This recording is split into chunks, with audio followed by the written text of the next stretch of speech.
I'm Zach Martin, and this is Iconic with our special guest and a longtime friend, Mark BEGO. Mark is the author of 68 published books on rock and roll and show business. He's been referred to by Publishers Weekly as the Prince of Pop Music Bios, has had multiple New York Times bestsellers, and he continues to examine the lives of the biggest rock stars in the business.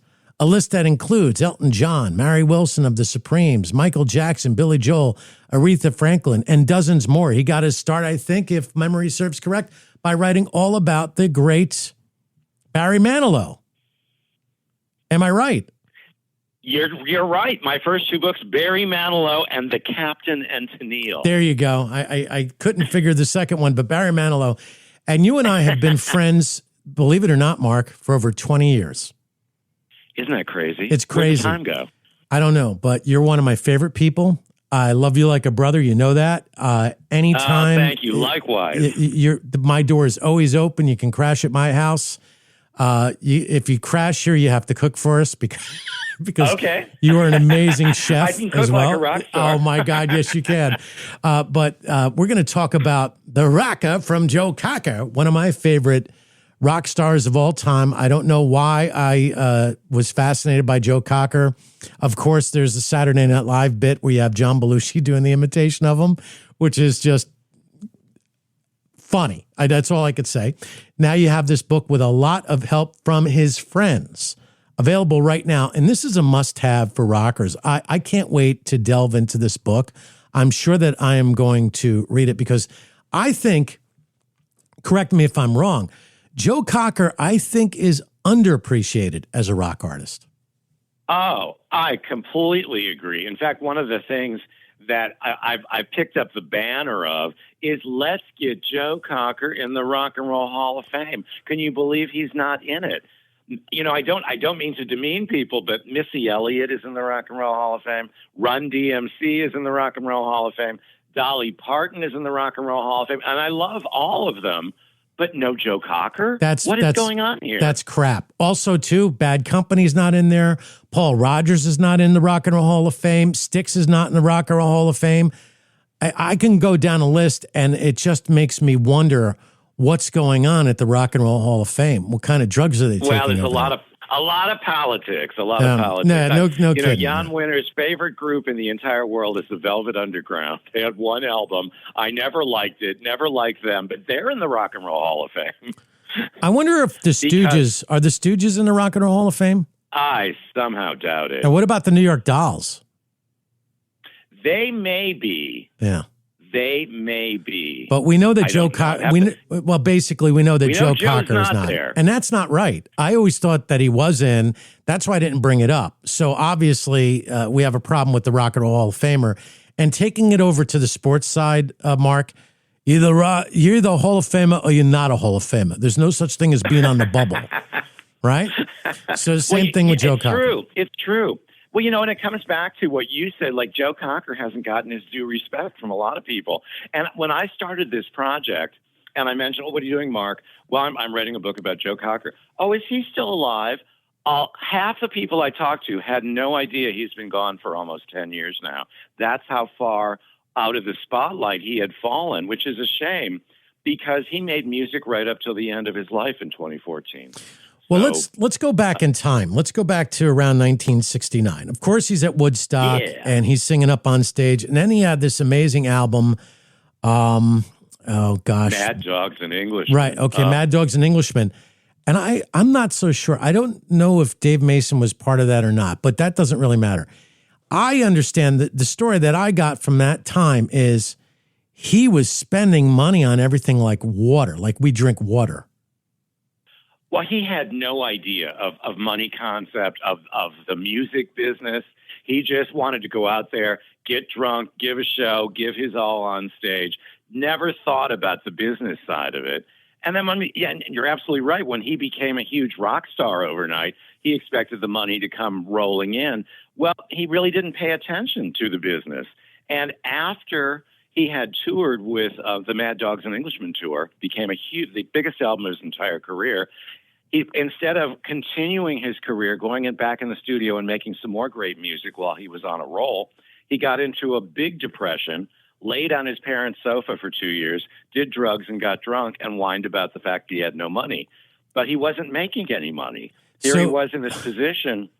So he was his own worst enemy, I have to say. So he was avant-garde. He was already going through COVID restrictions when he was just a kid. Exactly. And no mask, because you can't drink with a mask. Oh, my gosh. What were some of the surprises that you found out about Joe Cocker when you started to do your research? Well, I'm surprised he lived as long as he did the way he drank. My God, this guy was a legendary alcohol abuser. And I love my cocktails. I've always loved my cocktails, but he was out of control.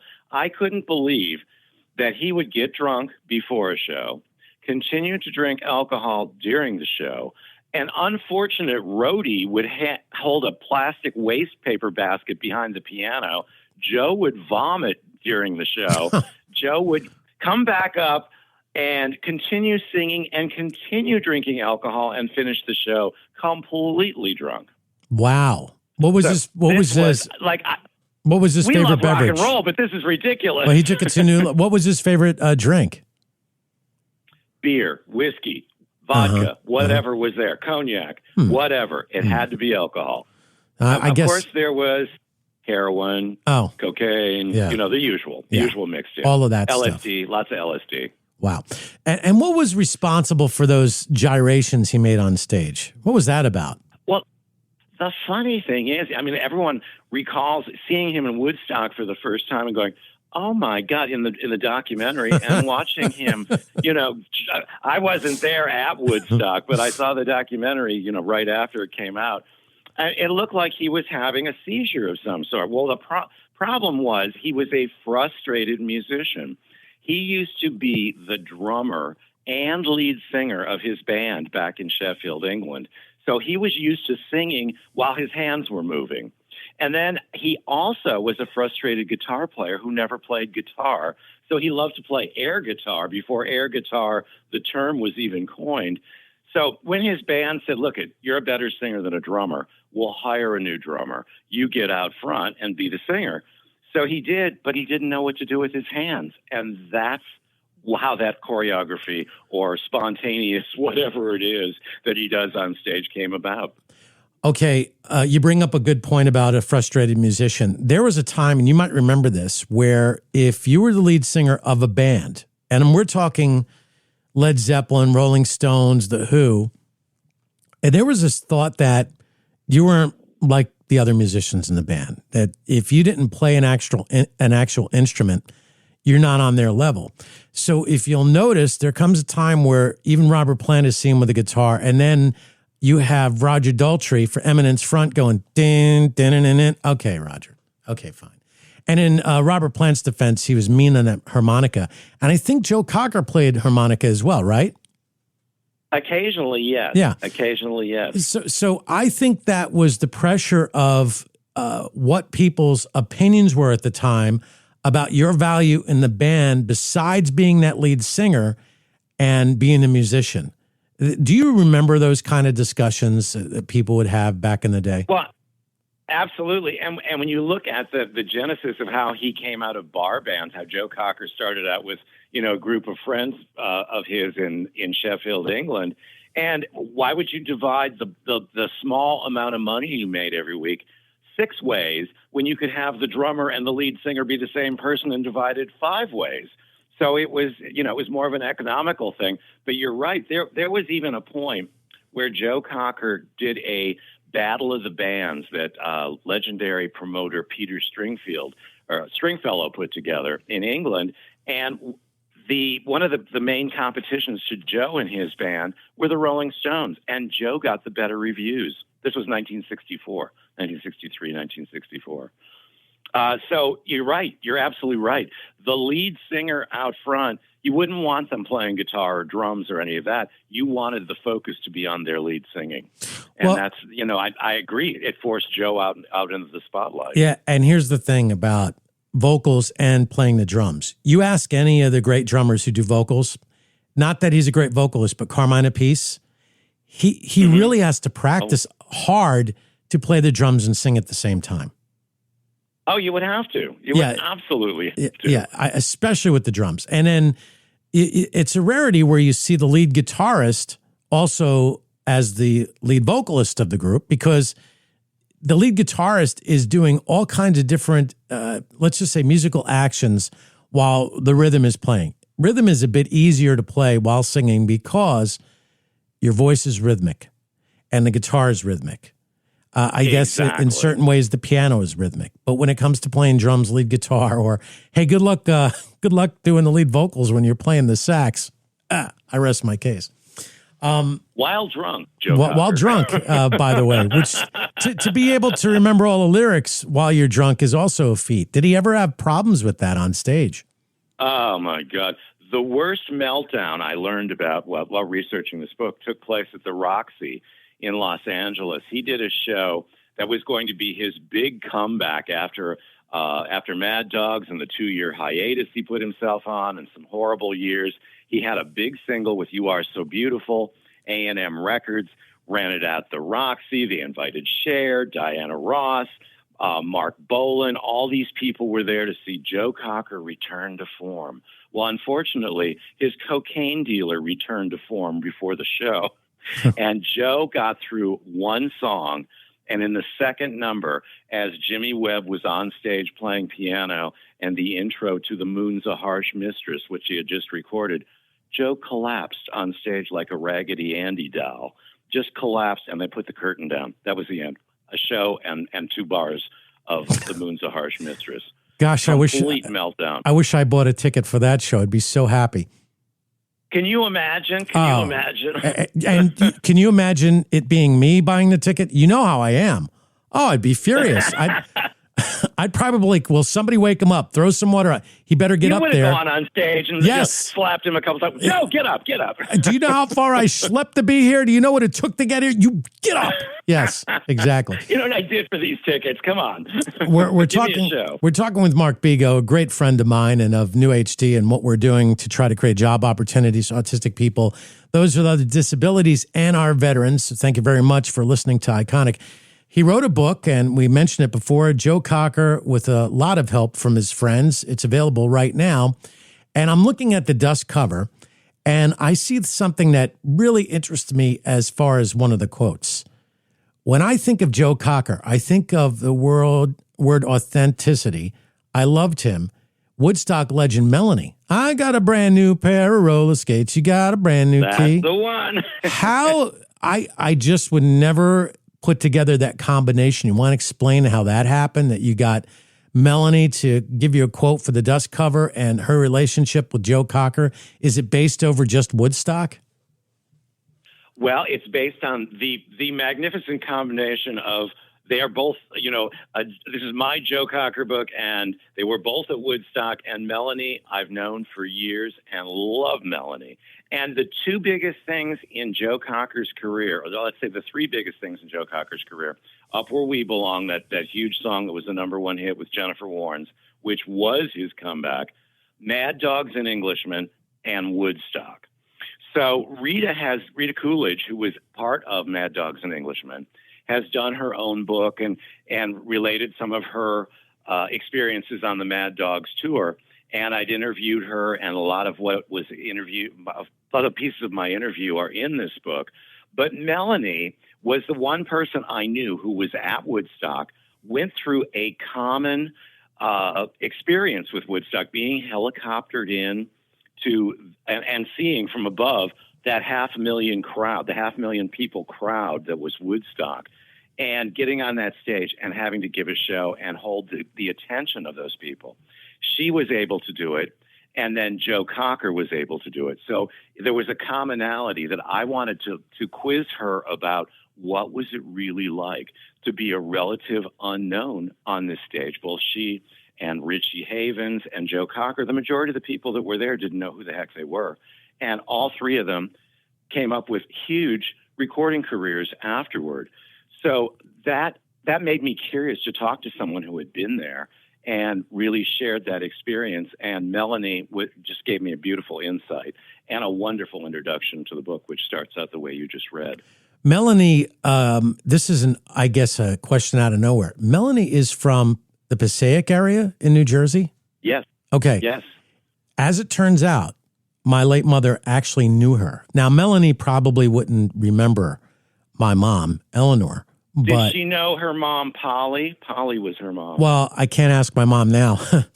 No. I want. Well, you never know. I've used psychics before. Oh, well, anyway, I just always remember when I was little, my mom telling me, I know Melanie. And so it's funny how that name popped out to me right away, and that's what got me to question. Now, we go back to Woodstock and Joe Cocker, and I do believe, I'm pretty sure that his cover of She Came In Through the Bathroom Window and With a Little Help from Me Friends inspired others to do cover songs that were artists at the time. And I'm pretty sure that had an influence on Dave Mason. I just remember talking to Dave about that. There's a lot of people, or several significant people, who are in the music business whose fame is largely based on singing other people's songs. I mean, not just written by other people, but songs that were made famous by other people. And the one that comes to mind that I really paralleled Joe with is Aretha Franklin. Aretha Franklin would go, oh, that Dionne Warwick song, I Say a Little Prayer, I think I'll do it. She records it, becomes a top 10 hit. Now Dionne Warwick's top 10 hit becomes the Aretha Franklin song. And Joe Cocker had that ability as well. And we kind of skirted around the Beatles. He recorded 9 Beatles songs during his career. And they really, gave him some of his greatest success. Of course, the initial one, With a Little Help from My Friends, hit number 1 in England in 1968. And the Beatles were so blown away, they invited he and his producer, Denny Cordell, to go to Abbey Road, where they were recording the Abbey Road album, meet with Joe, and offer him more songs. That's where George Harrison had run into Denny Cordell at a nightclub in London and said, bring Joe over tomorrow for, or whatever day it was, to Abbey Road. And he offered him the song Something, which he did record on his second album. And then Paul McCartney's sitting there. He goes, well, what about one of my songs? And that's how he got She Came In Through the Bathroom Window at Abbey Road Studios, given to him personally by the Beatles. Well, it's interesting that you should mention that story because it's one that we highlight, and I'm thinking it's episode 168 of Scott Meany's Ticket to Ride, which you could listen to every Friday and Monday at 6 p.m. Eastern and on New HDLA, 6 p.m. Pacific, Monday and Friday. So we're going to dig that up and play that again really soon. One of my favorite episodes because, again, Joe Cocker was one of those rockers that I enjoyed playing on the radio. Many moons ago, I was in a station in Atlantic City, and I was doing nights, and I really didn't like lame songs. I wanted upbeat, and I discovered a lot of rockers from Joe Cocker. One of my favorites of all time, Ain't It High Time We Went, do, do. Ain't it high time we went, I don't know what it was about that song, but I'm like, there you go. I'm playing that song. And then years forward, I go and start to team up with Scott Meany, as you know that, over at Q. And I made sure that we would, at least every week, we were playing High Time We Went or some rocker from Joe Cocker. And I love that. That and Woman to Woman are my 2 favorite, not huge hits, but huge hits on my playlist. I love You Can Keep Your Hat On as well. Yeah, that's a cool one. song. And he had a video that went along with that on MTV. And then when Sophie, my daughter, Sophie. Yes, I sure do. When she was a tiny one, I used to sing, You Are So Beautiful to Me. And then what she would do is she would just, when she'd want me to sing that song, she'd go to me and go, to me, which meant sing You Are So Beautiful to Me. So Joe, I love it. Joe Cocker, you might say Joe Cocker has been part of our family for many years. I mean, he didn't know me directly, and I didn't know him, but he's always been part of the Martin family of music, so to speak. And probably, when you look at it, in the lives of many people, such as yourself, for you to write this book. What made you, I think we talked about a little of this before, but what got you onto Joe Cocker? Well, the funny thing is, this one came about in a sort of a roundabout way. I wrote a book with Debbie Campbell, Glenn Campbell's daughter, called Life with My Father. I remember that. And it's been optioned for film by a movie producer, Lisa Saltzman. And she's looking for music properties that she can make into a huge, musical movie. And she liked what I did with the screenplay. I took a crack at it because she couldn't find a screenplay writer. And she goes, well, I'd like another rock and roll screenplay as well. Would you be interested in either Jerry Rafferty or Joe Cocker? And I said, I don't know much about, I know their music. I know, Jerry Rafferty, Baker Street, Steelers Wheel, that history. And I know Joe Cocker's music, but let me just check into the stories. So I looked into Jerry Rafferty. Jerry had drinking problems, cigarette problems. 2 packs a day kind of problems, and ended up dying very unhappy. Joe Cocker had Woodstock. He had Mad Dogs and Englishmen. He had the Academy Award-winning song with Jennifer Warnes, and he had just a really interesting career. And I looked into it. He had the drinking and smoking problems as well, and but a much more interesting story. And I chose Joe Cocker to do a screenplay. So I wrote the screenplay. After I was done, Yorkshire Publishing, who put out my book, Joe Cocker, with a lot of help from his friends, said to me, you owe us another book. What do you want to do? I said, would you be interested in Joe Cocker? They went, Joe Cocker? That's great. We've never seen a Joe Cocker book. So that's what ended up happening. And the further I got into it, the more fascinated I became with his music. And you know me for years. I love the music. It comes down to me loving the music. I went out and bought everything Joe Cocker, immersed myself in his music and his story, and this book is the result. So you became Joe Cocker for this time period, right? You should. Seriously. I go to the grocery store and I'm making those hand gestures like Joe, and everyone moves away from me. I don't get it. Right, exactly. But I think the whole, just by reading the description on the dust cover, it's really intriguing. It's like that in itself is the best short essay ever written about somebody's life, and the summary of what's in the book is really strong. I got it. I have to tell you, one of the best summaries I've ever seen in a book cover, on a dust cover. It's amazing because and I'm not going to inspire. Yeah, well, go ahead. I'm not going to read it word for word. What I would suggest, if somebody listening to this iconic podcast with Mark BEGO is really intrigued by what I'm saying, to go buy the book. Why should I spoil it for anybody? This is so. Yeah. There's a lot of story there, and it's very entertaining, and a lot of great music to discover. So I'm hoping that your listeners will go out there and go, "Oh my God, I haven't listened to Joe Cocker in a while. Let me throw some Joe Cocker." Well, you're gonna be surprised how many memories will come back. We're gonna definitely replay the TTR, because the story you gave of him being at Abbey Road is the story that he tells in his own words. So there's that. Yes.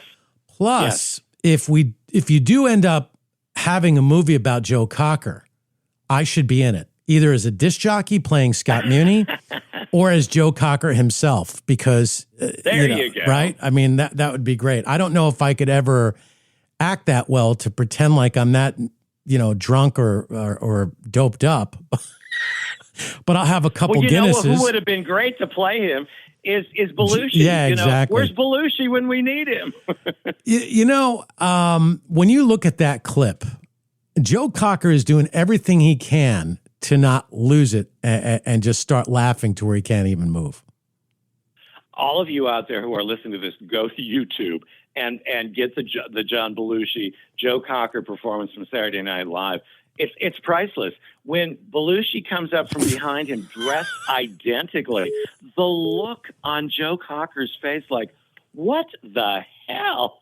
And you're right. He's got this sheepish look in his eyes, like, I better just keep it together, continue singing. Yeah, he's almost ready to break, right? That's the expression on set when you're ready to break your character because you're going to laugh, like the bloopers on The Office. Exactly. That's what's about to happen. Mid-song. And then the other part of that is Belushi drinking the beer before he does his whole thing. There's a can of beer involved. Oh, yeah. Yeah. That's too funny. That's just the whole Joe Cocker thing. Right. So you got him down. Well, Mark, thank you very much for taking your time talking about your new book, Joe Cocker, with a lot of help from his friends. This, I think, I got to say, is going to go down as one of your best books ever. Oh, thank you. Really, Thank you. I put a lot into it. Yeah, I can tell. I can tell right from the get-go by the title, by the dust cover, what you have on the back of the cover, the quote from Melanie. This is a definite must-have for the rock aficionado. Mark BEGO, you are an icon.